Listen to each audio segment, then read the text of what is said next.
Sono stati restituiti alla parrocchia di San Magno di Legnano 5 tavole ex voto risalenti al 1800 che erano scomparse misteriosamente dalla chiesa di Santa Maria delle Grazie nel 1967.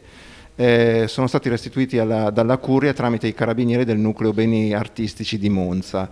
Chiediamo al conservatore dell'archivio di San Magno, Giuseppe Rovera, di spiegarci la storia di questi ex voto. Ma questi ex voto erano stati tolti dalle pareti del santuario per un restauro, poi dopo di allora non si seppe più nulla, se non fino a qualche anno fa, quando la parrocchia venne a conoscenza di un procedimento promosso dai carabinieri del nucleo tutela beni artistici di Monza, che avevano individuato questi ex voto e li avevano posti sotto sequestro.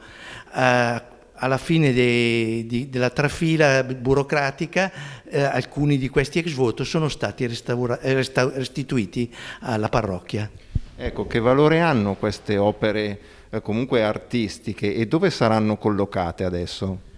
Ma diciamo per ora si sta pensando dove scegliere di collocarli. Si pensa o nella sagrestia della Madonna delle Grazie, oppure qui nello stesso archivio, in maniera che siano protetti. Il valore è un valore più che altro di fede e di storia locale, e dal punto di vista artistico non è del tutto disprezzabile.